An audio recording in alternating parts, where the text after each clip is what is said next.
विद्यार्थी मित्रों, श्री एसएन विद्यालय द्वारा संचालित ई लर्निंग कार्यक्रम में हूँ आपनु फरी पाछું हार्दिक स्वागत करूँ छूं। गया लेक्चरनी अंदर आपणे जे छे काव्य एक आराधना विषे अभ्यास कर्यो हतो। आजे आपणे एवी ज रीते बीजो पाठ जे छे ए आपणो छे न्याय मंत्री। ए न्याय मंत्री पाठ जे छे गद्य पाठ छे तेनो आपणे अभ्यास करवानो छे। विद्यार्थी मित्रों, आपणे खबर छे के આપણને કહાની જે છે સાંભળવી બહુ ગમે છે। તો ન્યાય મંત્રી પાઠ જે છે એનો સાહિત્ય પ્રકાર જે છે કહાની છે, જેની અંદર એક રોચક કહાની આપેલી છે, જેની અંદર આપણને જિજ્ઞાસા જાગૃત થશે। તો સૌથી પહેલા જે છે એ પાઠ જે છે એ બે જે છે ન્યાય મંત્રી તેના લેખકની વાત કરીએ તો લેખકનું નામ જે છે બદ્રીનાથ શર્મા છે અને તેમનું ઉપનામ જે છે સુદર્શનજી છે અને પાઠનો સાહિત્ય પ્રકાર જે છે એ કહાની છે। સર્વપ્રથમ જે છે એ આપણે લેખકનો પરિચય મેળવી લઈએ। सुदर्शन जी का मूल वास्तविक नाम बद्रीनाथ शर्मा था। आपका जन्म 1996 में पंजाब राज्य के सियालकोट नामक स्थान में हुआ था। बचपन से ही आपने कहानी लिखना प्रारंभ किया था। पुष्पलता, सुप्रभात, परिवर्तन, पनघट, नगीना आदि आपकी सुप्रसिद्ध कहानी संग्रह है। आपका एकमात्र उपन्यास है भागवती। तो यहाँ बद्रीनाथ शर्मा जो है उनका जन्म जो है 1896 में सियालकोट नामक स्थान में हुआ था और उनका निधन जो है 1968 में हुआ था। वैसे तो बद्रीनाथ शर्मा जो है अपनी कहानियों के लिए बहुत ही प्रसिद्ध है। उनकी कहानियां जो है बहुत ही रोचक होती थी और अंत में कहानी के अंत में किसी एक उद्देश्य को लेकर वे चलते थे। कहानी में कोई ऐसी उन्होंने बात रखी होती थी कि जिसके द्वारा हमें कुछ ना कुछ बोध अवश्य मिलता था। तो वैसे तो कहानियों के लिए प्रसिद्ध है और उन्होंने कई कहानियां लिखी है। कहानी संग्रह भी उनके बहुत प्रचलित है और उन्होंने एक ही उपन्यास जो है वह लिखा है। उनका नाम जो है वह भागवती था। तो यहाँ पर जो न्याय मंत्री कहानी है उसमें कवि ने सम्राट अशोक के बारे में बात कही है। सम्राट अशोक के बारे में मैं आपको बता देती हूँ कि सम्राट अशोक कौन थे। तो भारतवर्ष के महान राजाओं में से वे एक थे। उन्होंने बौद्ध धर्म का प्रचार किया था। वैसे तो जो सम्राट अशोक थे वे चंद्रगुप्त मौर्य के पोते थे। चंद्रगुप्त मौर्य के पोते थे और उन्होंने मौर्य वंश में तीसरे राजा के रूप में स्थान प्राप्त किया। सबसे पहले चंद्रगुप्त मौर्य थे और चंद्रगुप्त मौर्य का पुत्र बिंदुसार और बिंदुसार का पुत्र जो है वह अशोक कहलाता है। अशोक का मतलब है बिना शोक का, यानी कि किसी भी प्रकार का मन में अभाव या शोक न हो, ऐसा राजा जो है सम्राट अशोक था। उसने कई भारतीय संस्कृति में जो है स्तूपों और कई शिलालेखों की स्थापना की थी। और जो भारत में जो राज चिन्ह है हमारे, उसमें अशोक चक्र का बहुत महत्व है, जो हमारे राष्ट्र ध्वज में बीच में लगाया जाता है। वह जो सम्राट अशोक का जो चक्र था, धर्म चक्र, उसके आधार पर हमने जो है अशोक चक्र की स्थापना की। और हमारी जो मुद्रण लेखा है, मुद्रण कला है, उसमें 4 सिंहों की आकृति वाला जो स्तंभ जो है उसका भी बहुत बड़ा महत्व है। सम्राट अशोक के बारे में मैं आपको बताना चाहती हूँ कि सम्राट अशोक महान राजा थे, धर्म प्रेमी थे, न्याय प्रिय थे और उन्होंने न्याय के हेतु और धर्म के हेतु कई युद्ध किए और उन्होंने कई युद्ध किए और भारत में महान राजाओं में अपना नाम स्थापित किया। लगभग उन्होंने 40 वर्षों तक उन्होंने भारत में शासन किया था। और सम्राट अशोक जो है उन्होंने कलिंग का युद्ध किया। एक बार जो महान जो भारत का राज्य था कलिंग, उस पर उन्होंने चढ़ाई की और कलिंग के युद्ध के बाद उनका जो है वह हृदय परिवर्तन हो जाता है। कलिंग के युद्ध में करीब 1 लाख जैसे सैनिक जो है वह घायल होते हैं और 1.5 लाख सैनिक जो है वो घायल हो जाते हैं और 1 लाख सैनिक की मृत्यु हो जाती है। इस ऐसे रक्तपात को देखकर सम्राट अशोक का जो मन है, हृदय जो है वो परिवर्तित हो जाता है और एक बौद्ध साध्वी के वे संपर्क में आते हैं और उन्होंने उन्हें समझाया कि जो सत्ता का मोह है उसे तुम त्याग दो, तुम वैसे ही महान हो ही और यह सत्ता का मोह जो है तुम्हें बहुत जकड़ कर रखता है, इसलिए तुम बौद्ध धर्म को अपना लो। उस दिन से उसने जो है युद्ध खेलना बंद कर दिया और उसने बौद्ध धर्म को अंगीकार किया।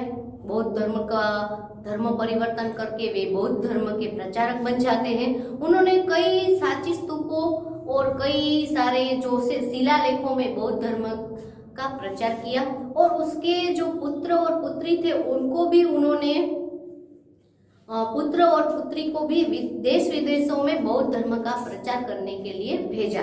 आज भी हम देखते हैं कई जगहों पर हमें सम्राट अशोक के शिलालेख दिखाई देते हैं। उन शिलालेखों में उन्होंने बौद्ध धर्म के लिए प्रचार किया।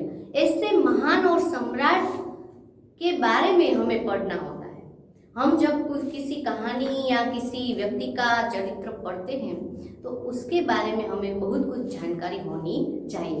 तो ऐसे सम्राट अशोक जो है हमारे भारत देश के महान राजाओं में से एक थे और मौर्य वंश की स्थापना की थी उन्होंने।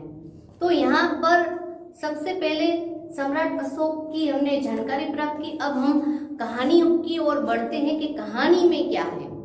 तो यहाँ पर न्याय मंत्री जो सबसे रोचक कहानी है, हिंदी जो 9वीं कक्षा में सबसे रोचक कहानी में माना जाता है।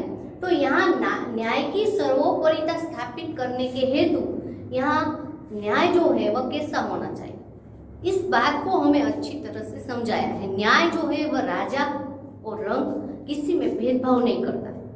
न्याय कैसा होना चाहिए, तो न्याय जो है वह निष्पक्ष, निर्भीक और स्पष्ट होना चाहिए।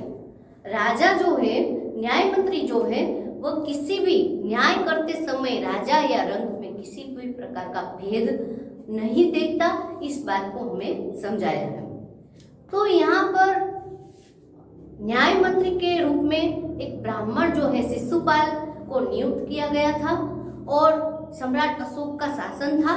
और एक बार जो है सम्राट अशोक के द्वारा ही किसी एक पहरेदार की हत्या हो जाती है, लेकिन वह किसी को बताते नहीं है। लेकिन जब शिशुपाल को पता चलता है कि अपराधी और कोई नहीं, तो अपराधी और कोई नहीं लेकिन स्वयं सम्राट अशोक हैं, तो वे सम्राट अशोक को भी सजा करने से झिझकते नहीं है। या न्याय की सर्वोपरिता को स्थापित करना इस कहानी का बहुत महत्वपूर्ण संदेश है। न्याय जो है, किसी भी देश का न्याय तंत्र अच्छा होगा तो वहाँ प्रजा जो है वह सुख चैन से जी पाएगी। इसलिए यहाँ पर न्याय की सर्वोपरिता को स्थापित किया गया है। कहानी का मूल हेतु यह है कि न्याय जो है वह किसी राजा और रंक में कोई भी भेद नहीं देखता, चाहे वो कोई भी हो।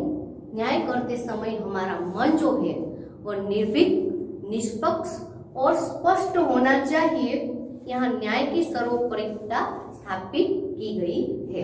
तो हम पाठ के द्वारा जो है समझने का प्रयास करेंगे कि पाठ में आखिरकार कौन सी वह घटना बनती है जो सबको आश्चर्यचकित कर देती है।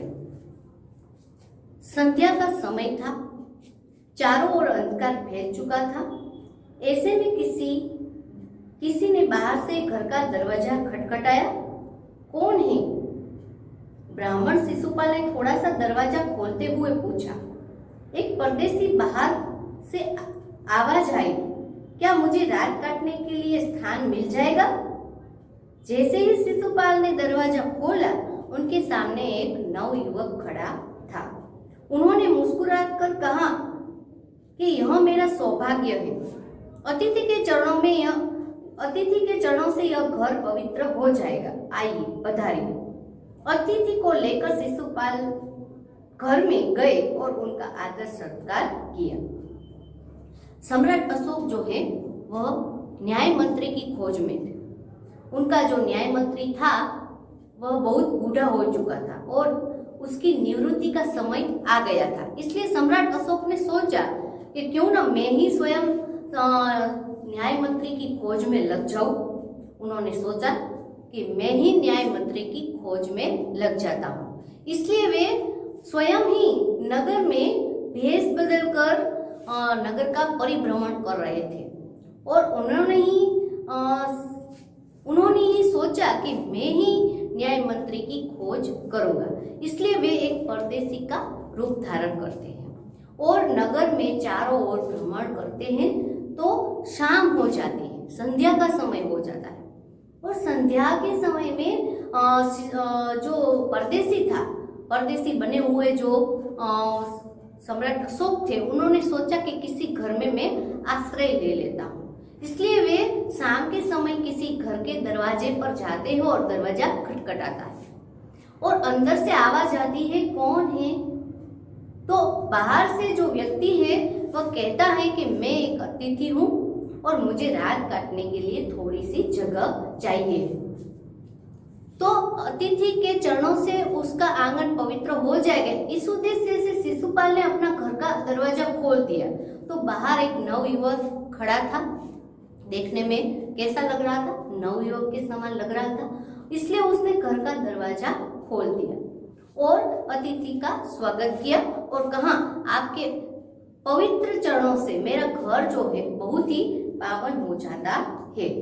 इस प्रकार जो है परदेसी के रूप में आए हुए सम्राट अशोक का शिशुपाल जो है वह स्वागत करता है, क्योंकि अतिथि जो है वो भगवान के समान माने गए हैं।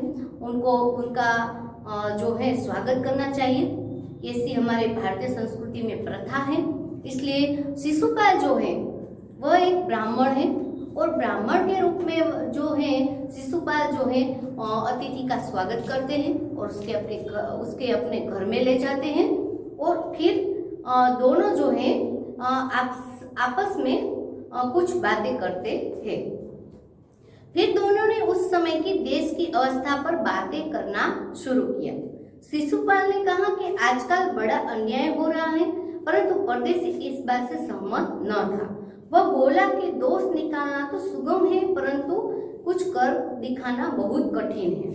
शिशुपाल बोले, अवसर मिले तो मैं दिखा दूंगा कि न्याय किससे कहते हैं। दोनों अजनबी थे, एक परदेसी था और एक शिशुपाल था जो ब्राह्मण था और दोनों जो है आपस में बैठकर देश की व्यवस्था पर बातचीत करते हैं। इसमें शिशुपाल जो है वह कहता है कि सम्राट अशोक के साम्राज्य में चारों ओर जो है वो अन्याय ही अन्याय दिख रहा है और चारों ओर अन्याय, आजकल बहुत अन्याय हो रहा है। सम्राट अशोक के साम्राज्य में आजकल बहुत अन्याय हो रहा है, लेकिन परदेसी इस बात से सहमत नहीं था, क्योंकि परदेसी क्या था, स्वयं सम्राट अशोक थे। उन्हें अपने राज्य के बारे में कोई ऐसा वैसा बोले तो वे कैसे सहमत हो सकते थे। इसलिए उन्होंने कहा कि मुझे तो ऐसा नहीं लग रहा। सम्राट अशोक ने कहा कि दोष निकालना बहुत ही आसान है, लेकिन कुछ कर दिखाना बहुत कठिन है। तब शिशुपाल कहते हैं, शिशुपाल जो है वह ब्राह्मण है, वह कहते हैं कि यदि मुझे ऐसा न्याय का अवसर दिया जाए या मुझे न्याय का अवसर मिले तो मैं कर दिखाऊंगा कि न्याय किससे कहते। सम्राट अशोक जो है वह कहते हैं कि किसी का दोष निकालना बहुत सरल है।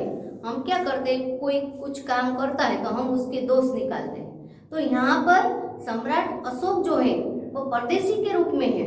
जब शिशुपाल ऐसा कहता है कि नगर में चारों ओर जो है वह अन्याय ही हो रहा है, देश की व्यवस्था अच्छी नहीं है और चारों ओर अन्याय ही अन्याय हो रहा है, इस बात से परदेसी सहमत नहीं था।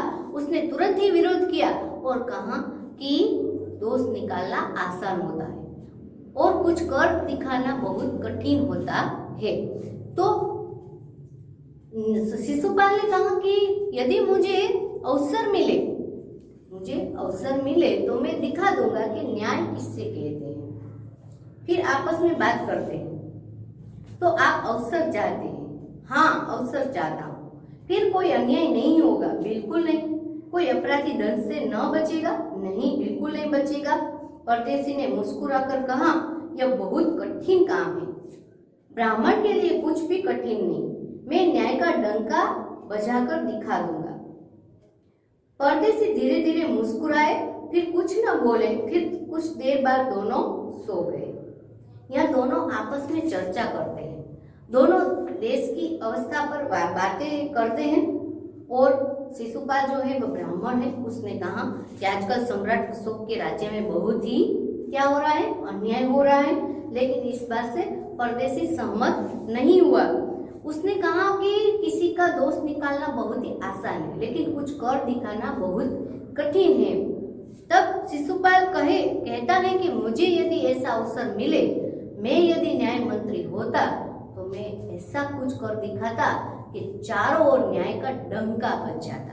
डंका बजना यानी चारों ओर सुप्रसिद्ध हो जाता। मैं न्याय का ऐसा डंका बजा देता कि मुझे एक अवसर मिलना चाहिए, मैं एक अवसर की तलाश में हूँ। तो परदेसी जो है वो क्या कहता है कि अच्छा, तो आप अवसर की तलाश में हैं और आपको अवसर मिले तो आप क्या कर दिखाएंगे।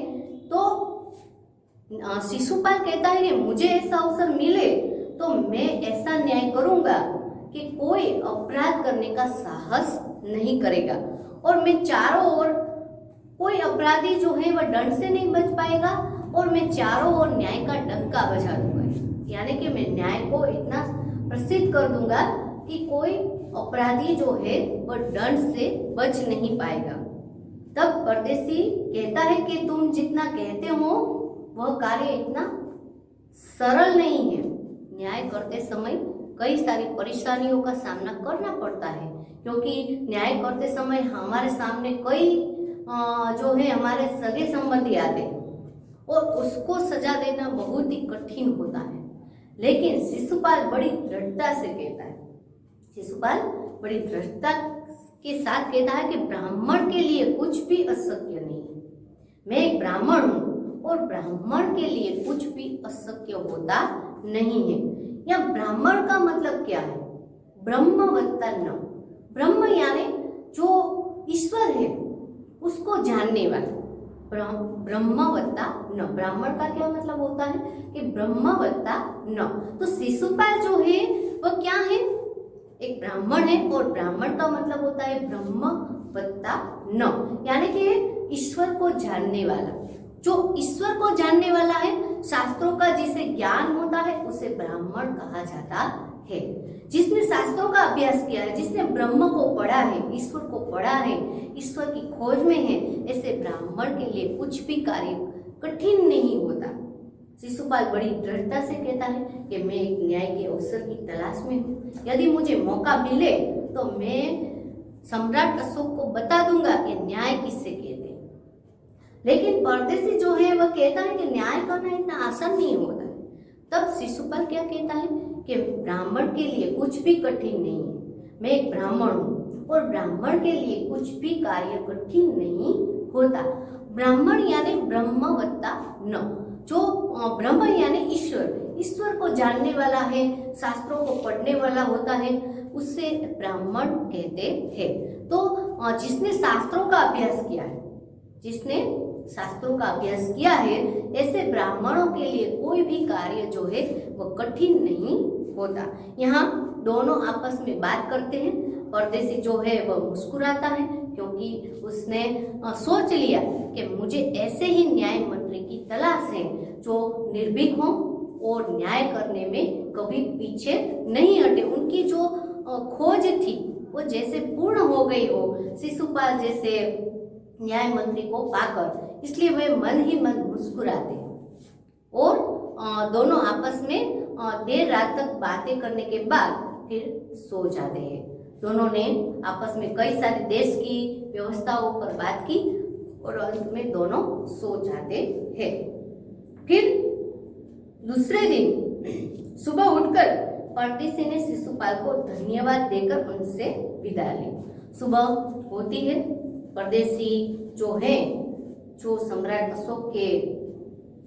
अशोक के वेश में आया हुआ जो परदेसी है, वह सुबह उठते ही सबसे पहले शिशुपाल का धन्यवाद मानता है और उसके बाद जो है वह वहां से चला जाता है। कुछ दिनों बाद शिशुपाल के घर कुछ सिपाही आए और उन्हें दरबार में चलने के लिए कहा। शिशुपाल सहम गए। वे समझ नहीं सके कि सम्राट ने उन्हें क्यों बुलाया है। कहीं उस परदेसी ने तो सम्राट से झूठी सच्ची शिकायत नहीं कर दी। दरबार में पहुंचकर शिशुपाल का कलेजा धड़कने लगा।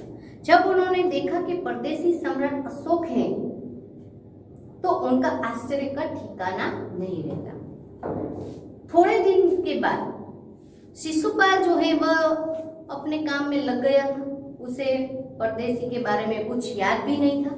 लेकिन कुछ दिनों बाद क्या होता है कि राज्य के जो कुछ सैनिक होते हैं, सिपाही जो है, वह शिशुपाल के घर आते हैं और उन्हें कहते हैं कि आपको सम्राट अशोक ने याद किया है, आपको दरबार में बुलाया है। यह सुनकर शिशुपाल का कलेजा धड़कने लगा। उसे डर सा महसूस होने लगा कि अचानक ही सम्राट अशोक ने मुझे क्यों याद किया होगा। मैंने कोई अपराध किया है, मैंने कोई गुनाह किया है, मुझसे कोई भूल हो गई है, सम्राट अशोक ने मुझे क्यों बुलाया होगा। उसके मन में शंका उत्पन्न होती है कि कहीं वो परदेसी तो नहीं जिसने मेरी बातें जो सुनकर सम्राट अशोक को बता दी होगी, क्योंकि मैंने परदेसी के सामने सम्राट अशोक के बारे में बहुत कुछ उल्टा सीधा कहा था, न्याय के बारे में कहा था। तो उनके राज्य में जो है और न्याय की व्यवस्था अच्छी नहीं है, ऐसी बात उन्होंने परदेसी से कही थी। उसके मन में शंकाएं उत्पन्न होने लगी, कुछ शंका उठने लगी। उनको लग रहा था कि कहीं वह परदेसी ही नहीं था जिसने सम्राट अशोक को मेरे बारे में कुछ उल्टा सीधा बताया होगा। और वे बहुत ही मन जो है वह कांपने लगते, उनका कलेजा धड़कने लगता है, वह बहुत चिंतित हो जाते। कलेजा धड़कना यानी चिंतित होना।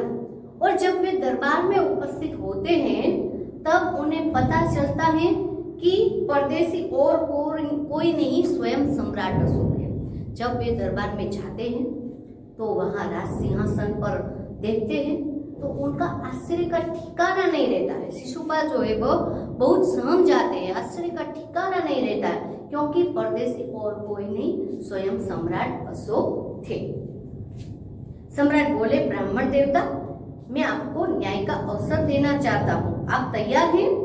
पहले शिशुपाल घबराए, फिर बोले, यदि सम्राट की यही इच्छा है तो मैं तैयार हूँ। बहुत ठीक, कल से आप न्याय मंत्री हुए, सम्राट ने कहा और अपने हाथ से अंगूठी उतारकर शिशुपाल को पहना दी। यह सम्राट अशोक की राजमुद्रा थी। सबसे पहले जब शिशुपाल वहां दरबार में उपस्थित हुए तो सबसे पहले उन्होंने परदेसी को देखा। परदेसी और कोई नहीं, सम्राट अशोक थे, तो उनके आश्चर्य का ठिकाना नहीं रहता। लेकिन सम्राट अशोक जो है वह बहुत ही अच्छे राजा थे। उसे निर्भीक कहने वाले लोग बहुत पसंद थे, इसलिए वे सबसे पहले शिशुपाल का स्वागत करते हैं। कहिए ब्राह्मण देवता, मैं आपको अवसर देना चाहता हूँ।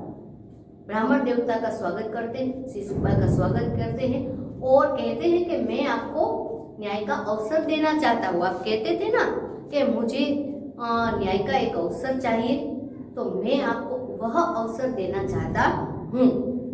आपको मंजूर है? मैं आपको न्याय मंत्री बनाना चाहता हूँ। आपने कहा था कि ब्राह्मण के लिए कुछ भी अशक्य नहीं होता, तो मैं आपको न्याय मंत्री का पद देना चाहता हूँ। क्या आपको स्वीकार है? लेकिन सबसे पहले तो शिशुपाल क्या करता है, बहुत घबरा जाता है, क्योंकि उसने बातें तो बड़ी बड़ी की थी, लेकिन न्याय करना ऐसा सरल काम नहीं है। इसलिए पहले तो वे थोड़े से घबराते हैं, लेकिन अपने मन पर और मुंह पर जो है ऐसे भाव प्रकट करते हैं जैसे उन्हें न्याय मंत्री बना देने से वे बहुत प्रसन्न हैं। और थोड़ी देर के बाद सोच कर बताते हैं, हाँ, मैं न्याय मंत्री बनने के लिए तैयार हूँ। सम्राट अशोक जो है वह खड़े होते हैं और कहते हैं, कल से ही तुम न्याय मंत्री के रूप में स्थापित हो जाते हो। कल से मैं तुम्हें इस नगर का न्याय मंत्री घोषित करता हूँ। और उन्होंने अपने हाथ में से अंगूठी उतारी और वह जो अंगूठी शिशुपाल को देते हुए कहते हैं, कल से तुम मेरे न्याय मंत्री हो। राजमुद्रा, राज्य मुद्रा यानी राज्य की निशानी, जो सामान्य प्रजा के पास नहीं होती। सामान्य जो प्रजा है उससे राज कर्मचारी के रूप में जो स्थापित होता है उसके हाथ में राजमुद्रा पहनाई जाती। राजमुद्रा यानी उसे हम रिंग भी कहते हैं। राजमुद्रा यानी राज्य की निशानी जो है, अंगूठी जो है, वह भी हम कह सकते हैं। ऐसे राज्य का चिन्ह लगा हुआ होता है जो आम प्रजा और राजकर्मचारी से अलग होते हैं। जो राज के कर्मचारी होते हैं उसके हाथों में राजमुद्रा पहनाई जाती है। तो शिशुपाल जो है वह न्याय मंत्री बन गया था, इसलिए न्याय मंत्री के रूप में उन्हें राजमुद्रा पहनाई गई थी। अब शिशुपाल न्याय मंत्री थे। उन्होंने राज्य की समुचित व्यवस्था करना आरंभ कर दिया था। दूसरे ही दिन शिशुपाल न्याय मंत्री बन गए और उन्होंने ऐसी सुव्यवस्था की नगर में। दूसरे ही दिन से न्याय मंत्री के रूप में उन्होंने सुव्यवस्था स्थापित की। उन्होंने ऐसा प्रबंध किया कि चारों ओर शांति फैल गई। उनके सुप्रबंध से राज्य में पूरी तरह शांति रहने लगी। किसी को किसी प्रकार का भय नहीं था। लोग दरवाजे तक खुले छोड़ जाते थे। चारों तरफ न्याय मंत्री के सुप्रबंध और न्याय की धूम मच गई। शिशुपाल ने दूसरे ही दिन से न्याय करना आरंभ कर दिया था। चारों ओर उसने ऐसा सुप्रबंध किया कि किसी को राज्य में इतनी शांति फैल गई, किसी को किसी का भय नहीं लग रहा था। लोग निर्भीक हो गए थे। न्याय व्यवस्था इतनी सुप्रबंध उसने की कि न्याय व्यवस्था में कोई भी जो अपराधी जो है वह दंड से न बच पाए, ऐसी न्याय की व्यवस्था उन्होंने करना आरंभ कर दिया। और लोगों ने थोड़े ही दिनों में न्याय मंत्री की वाहवाह करना शुरू कर दिया और चारों ओर न्याय का डंका बज गया।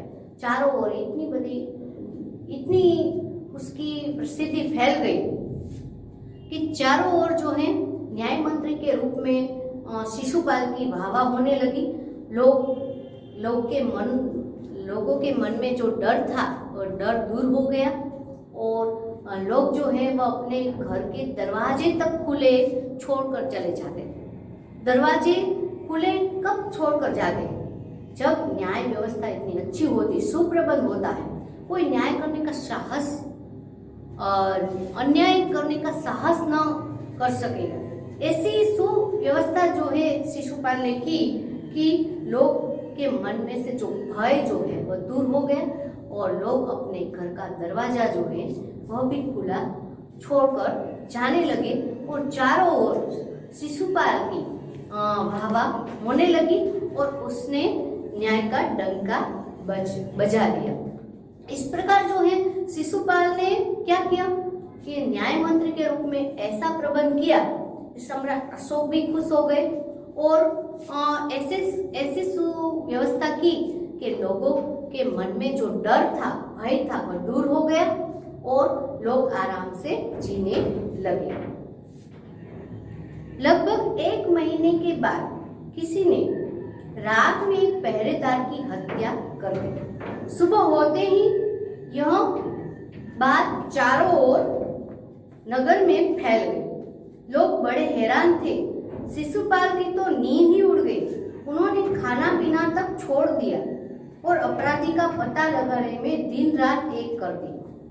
यहाँ से कहानी का ट्विस्ट शुरू होता है। अब पता चलेगा कि न्याय मंत्री के रूप में शिशुपाल कितने शक्तिशाली है, न्याय किस प्रकार करते हैं। यहाँ रोचक कहानी का आरंभ होता है। यहाँ पर नगर में सुव्यवस्था होने लगी, चारों ओर जो है न्याय की वाहवाह होने लगी। लेकिन एक थोड़े दिन बीते थे, 1 महीना बीता था।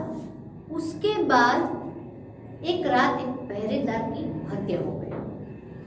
और पहरेदार की हत्या होते ही, सुबह होते ही चारों ओर यह बात जो है नगर में फैल गई कि एक राज कर्मचारी की हत्या हो गई।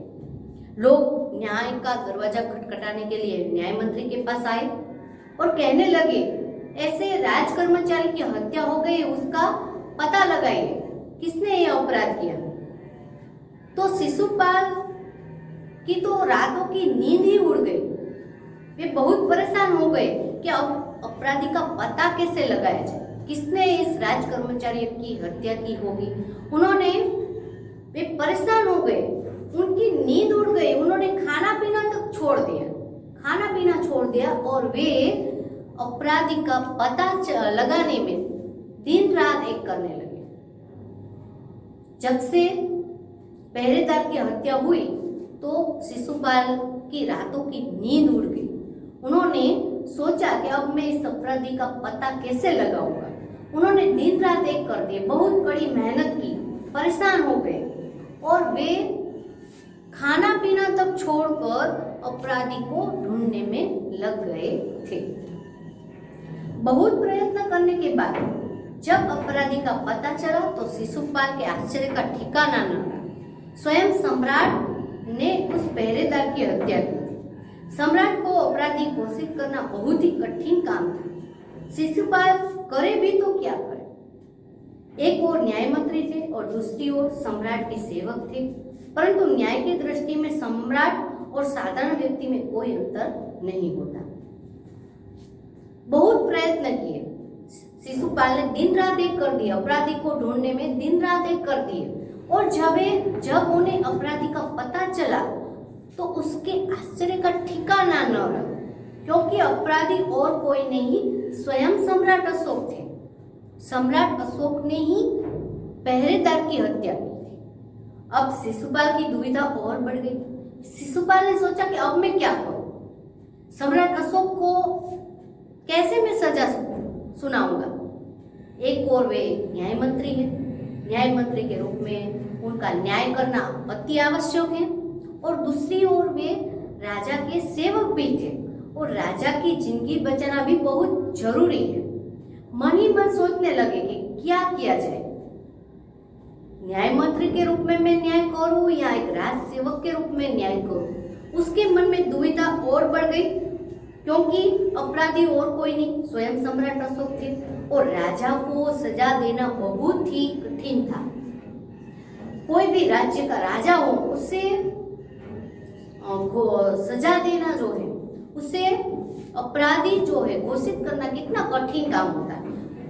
यहाँ शिशुपाल के मन में दुविधा जो है वह बढ़ जाती है। वे सोचते हैं कि मैं क्या करूं, फिर वे मन ही मन सोचते हैं। वैसे तो वे ब्राह्मण ही हैं, इसलिए वे मन ही मन सोचते हैं। न्याय जो है वो हमेशा साधारण व्यक्ति और राजा में कोई भी भेद नहीं देखता, क्योंकि उसने शास्त्रों को पढ़ा था।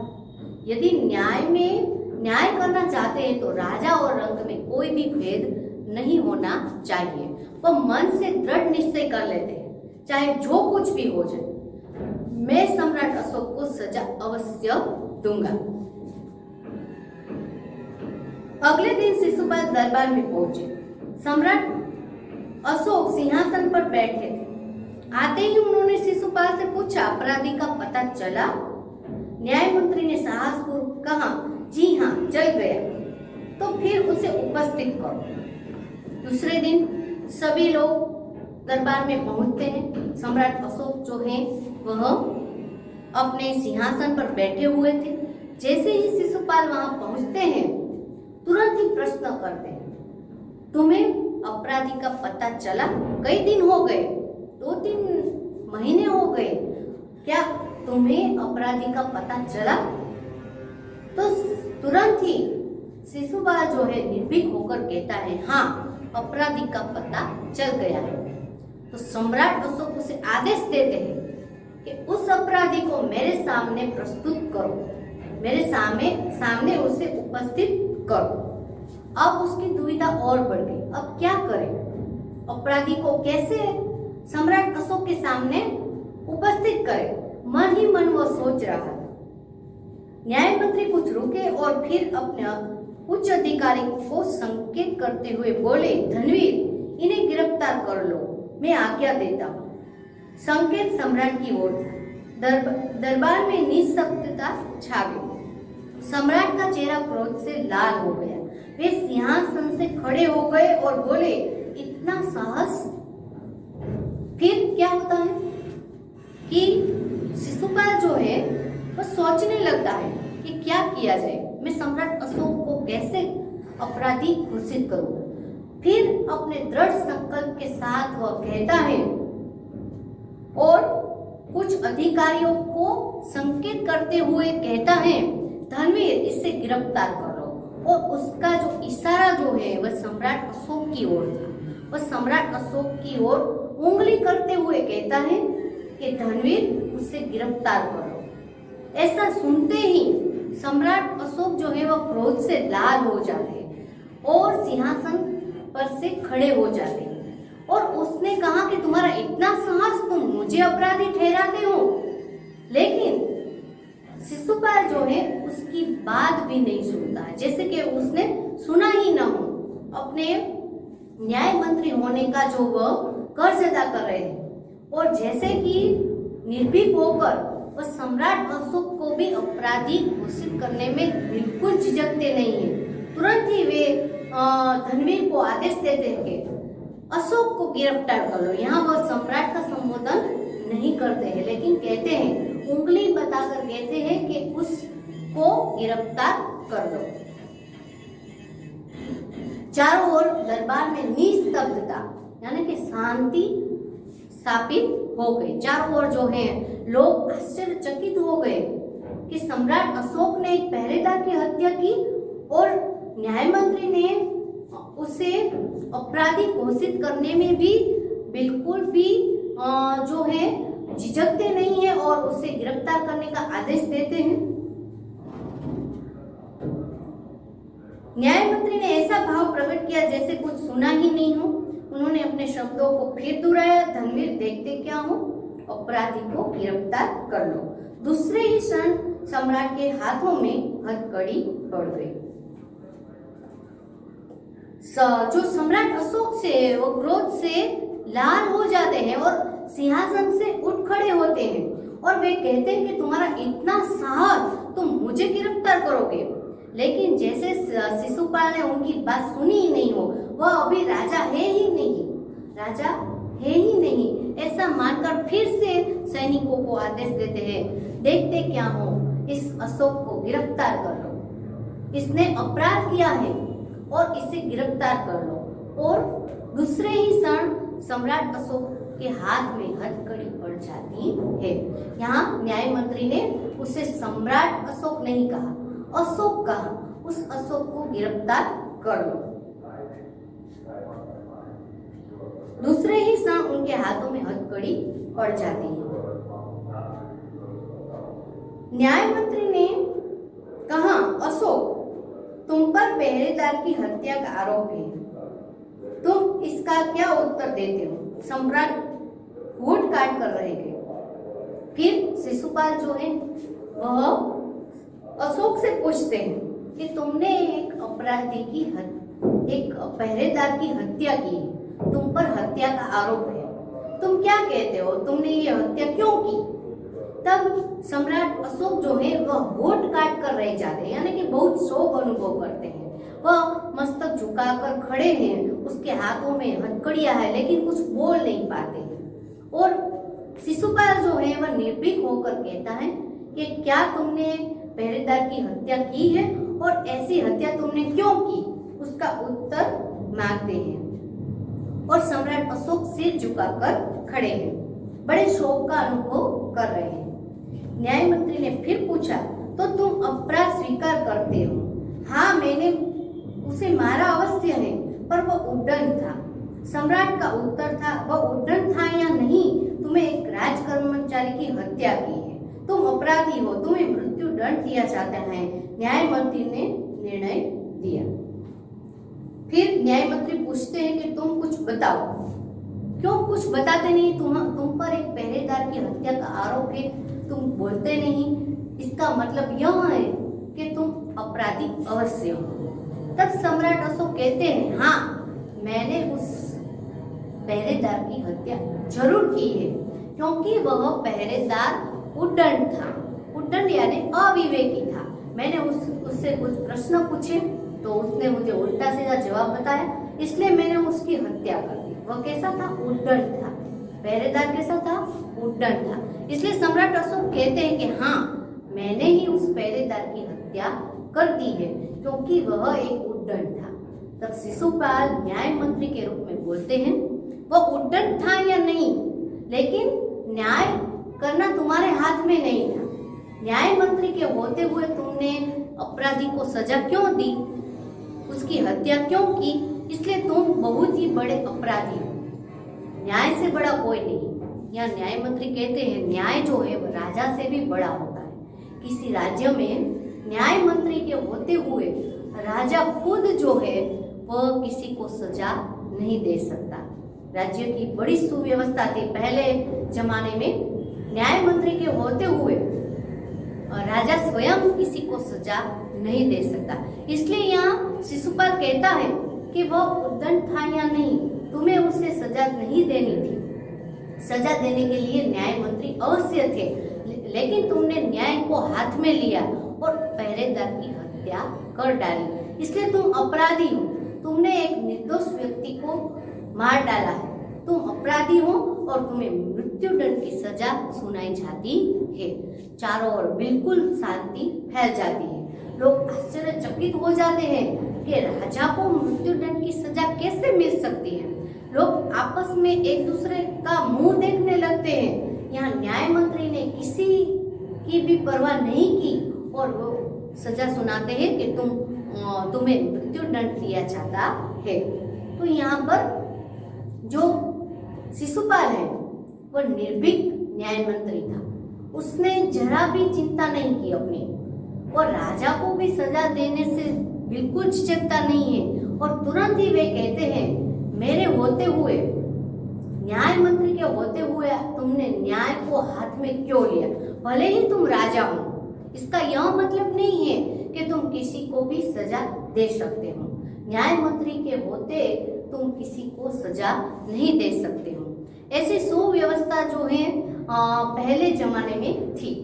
लेकिन यहाँ शिशुपाल जो है बिना किसी से डरे वो अपना न्याय सुनाता है कि तुम एक अपराधी हो, तुमने एक पहरेदार की हत्या की है, इसलिए मैं तुम्हें मृत्युदंड की सजा सुनाता हूँ।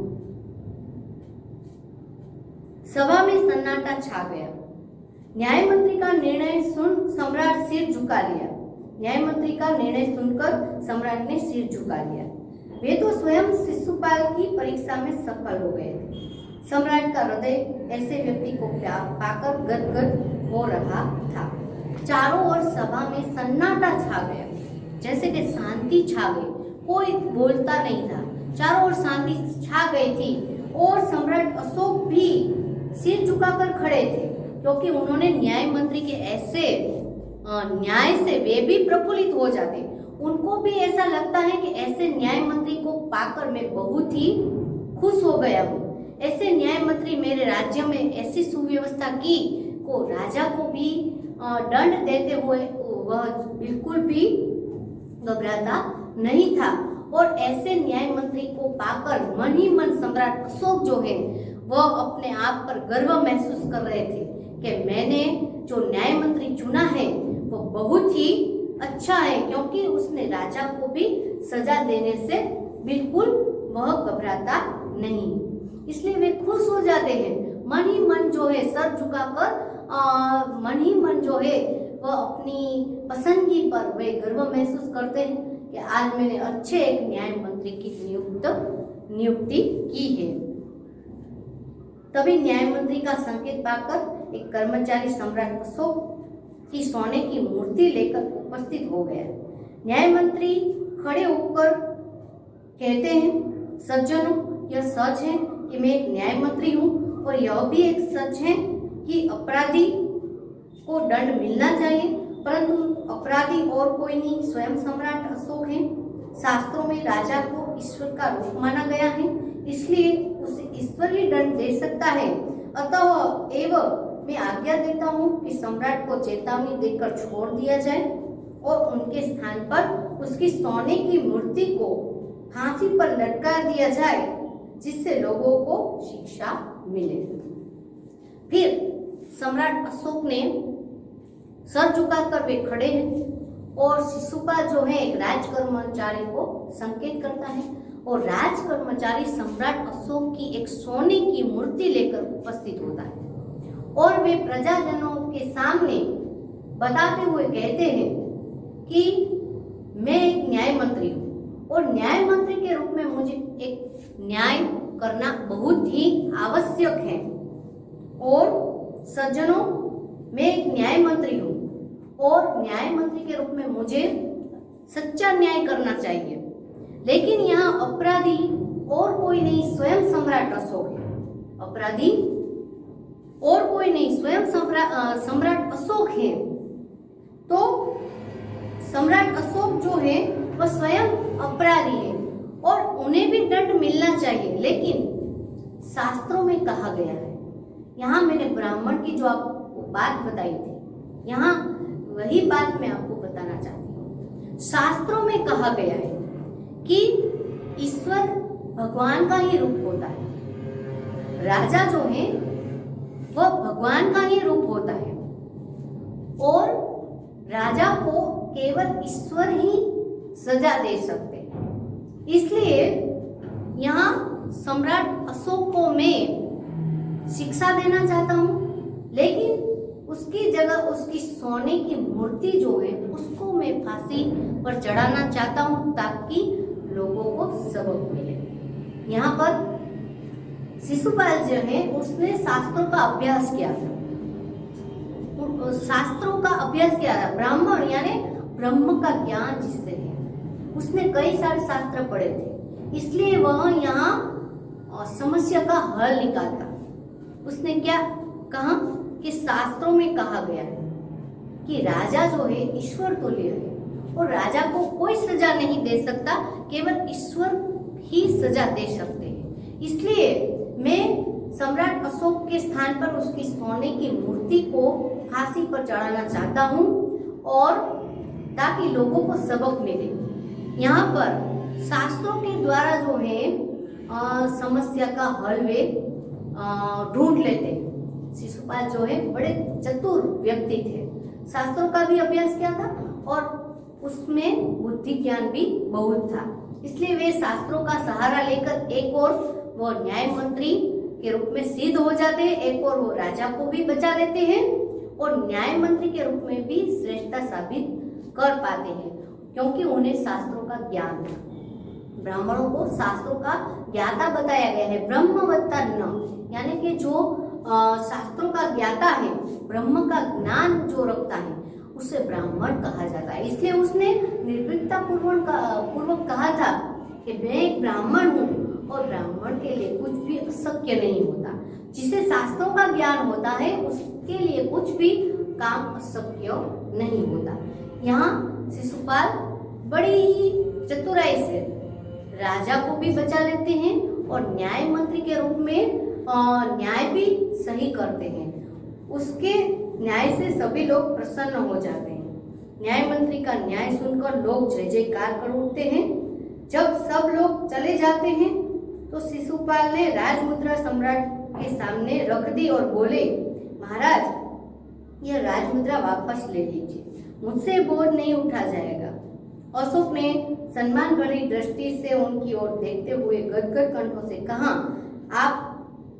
आपने मेरी आंखें खोल दी, आपका साहस प्रशंसनीय है, यह बोझ आपके अतिरिक्त कोई और नहीं उठा पाएगा। न्याय मंत्री निरुत्तर हो गए। यहाँ पर अंत में सभी लोग जो है न्याय मंत्री के न्याय की प्रशंसा करते हैं। उसने बड़ी चतुराई से सम्राट अशोक को भी बचा लिया और न्याय को भी स्थापित कर दिया। इस प्रकार सभी लोग जब चले जाते हैं तब शिशुपाल जो है वह राजा के पास नतमस्तक हो जाते हैं, क्योंकि उसने राजा को अपराध देने का साहस किया था। नतमस्तक हो जाते हैं और हाथ में से राजमुद्रा उतारते हुए कहते हैं कि इस बोझ को मैं अब नहीं उठा पाऊंगा, न्याय मंत्री का पद मैं अब नहीं उठा पाऊंगा। इस प्रकार जो है वे राजमुद्रा वापस लौटाते हैं। लेकिन शिशुपाल जो सम्राट अशोक जो है उन्हें कहते हैं कि तुमने मेरी आंखें खोल दी, तुमने न्याय के रूप में आज साबित कर दिया, न्याय मंत्री के रूप में साबित कर दिया कि न्याय जो है वो राजा से बढ़कर नहीं, राजा से भी बढ़कर जो है वह न्याय होता है। तुमने मेरी आंखें खोल दी, तुमने मुझे सही परिस्थिति का ज्ञान कराया। तुम्हारा जो दर्जा है न्याय मंत्री के रूप में, तुम्हारे सिवा और कोई न्याय मंत्री मुझे ऐसा नहीं मिलेंगे। और इस प्रकार जो है शिशुपाल जो है निरुत्तर हो जाते हैं। और इस प्रकार इस कहानी में न्याय की सर्वोपरिता स्थापित की गई है कि न्याय से बढ़कर कोई नहीं है। न्याय जो है वह राजा या रंक में कोई भी भेद नहीं देखता।